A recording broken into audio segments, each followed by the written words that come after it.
जय श्रीराम. जय श्रीराम. नमस्कार. आज आपण कुंभारजुवा मतदारसंघाच्या महिला मेळाव्यासाठी इथे जमलेलो आहोत. राजेश फळदेसाई यांनी हा मेळावा आयोजित केला होता आणि या मेळाव्यासाठी भारतीय जनता पार्टीच्या नेत्या, भारतीय जनता पार्टीच्या महिला मोर्चाच्या प्रभारी सुलक्षणा सावंत उपस्थित होत्या. त्यांचं भाषण नुकतंच झालं. खूप सुंदर त्या बोलल्या. मॅम, तुम्ही आता सांगितलं की उद्या रामलल्लाचा प्राणप्रतिष्ठेचा सोहळा होणार आहे आणि सगळीकडे आपण दिवाळीसारखा तो सोहळा साजरा करणार आहे. तर तुमचं काय, म्हणजे कशा भावना आहेत आता सध्या मूर्तीची प्राणप्रतिष्ठा होतीये? खरं म्हणजे असं म्हणूया की प्रत्येक भारतीयासाठी हा एक भावूक क्षण आहे. कारण की ज्या क्षणाची कितीतरी वर्षे आम्ही वाट बघत होतो.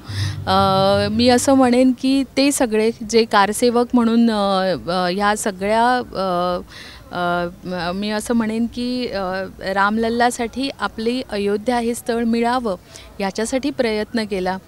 ह्यांच्यासाठी तो खास एक सुवर्ण क्षण आहे आणि त्यामुळे जे काही मला अभ्यासायला मिळालं आणि मी जो अभ्यास केला त्याच्यामुळे मी सांगेन की माझ्यासाठी व्यक्तीसाठी हा एक भावूक क्षण आहे. कारण की कधी मी माझ्या बाबांना विचारते किंवा माझे सासरे ज्यांना विचारते तेव्हा ते शिलापूजन वगैरे अशा तऱ्हेचे कार्यक्रम व्हायचे. 1990 या सालमध्ये आम्ही जर बघितलं तर तेव्हासुद्धा बातम्या यायच्या आणि ते कुठेतरी आपण टी व्हीवर बघायचो. सो आज जेव्हा तो क्षण आला, जेव्हा सुप्रीम कोर्टने निर्णय दिला की तिथेच राम मंदिर व्हायला पाहिजे, हा क्षणसुद्धा तेवढाच महत्त्वाचा होता. आणि 2020पासून जेव्हा मंदिर बांधणं सुरू झालं आणि 2024मध्ये आज जेव्हा प्राणप्रतिष्ठा होते, तो अगदी आमच्यासाठी मी असं म्हणेन की भावूक क्षण आहे.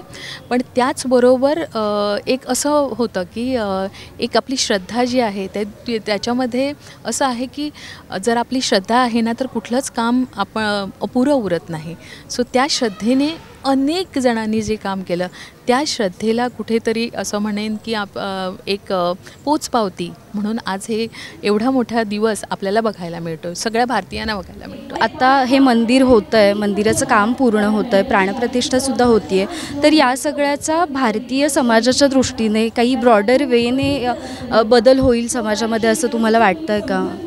मी तुम्हाला एक सांगेन की जेव्हा आपण म्हणतो की याचा समाजावर काय, कुठलीही जेव्हा आपण सामुदायिकरित्या काही गोष्टी करतो, सहज त्या सामुदायिक केलेल्या गोष्टीने आपल्या मी म्हणेन की समाजावरच अफेक्ट होतोच, पण त्याच्यापेक्षा फ्युचर जनरेशनवर एक पॉझिटिव्ह इम्पॅक्ट पडतो. जेव्हा आपण श्रीरामांबद्दल बोलतो, आपण अनेक गोष्टी बघितल्या. असे पण लोक असतील जे म्हणतील की हे खरेच म्हणजे ते होते की नाही यांच्याबद्दलसुद्धा प्रश्न आहे. आणि आम्ही अनेक तऱ्हेच्या मूवीज पण अशा बघितलेल्या आहेत.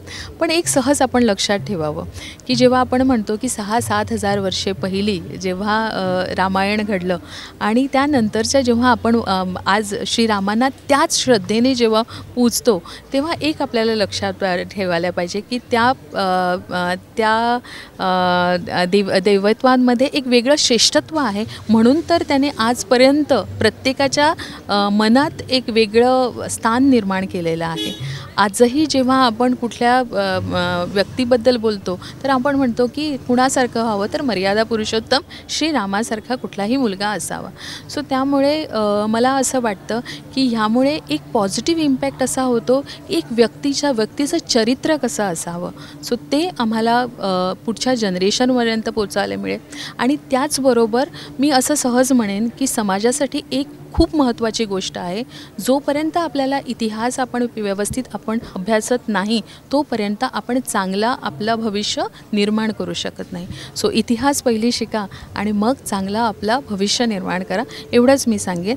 आणि मी असं म्हणेन की for the next generation and for the better future of not only I would say Indians but I would say the whole humanity, we have to see to it की हे आपल्याला कसं मिळेल तर अशा तऱ्हेच्या collaborative and such kind of activities जेव्हा आपण करतो, सगळेजण एकीकडे सामुदायिकरित्या जेव्हा करतो, तेव्हा त्याला एक वेगळा तेज असतं, तेव्हा वेगळा उल्हास असतो, तो उत्साह असतो आणि तो व्हायला पाहिजे.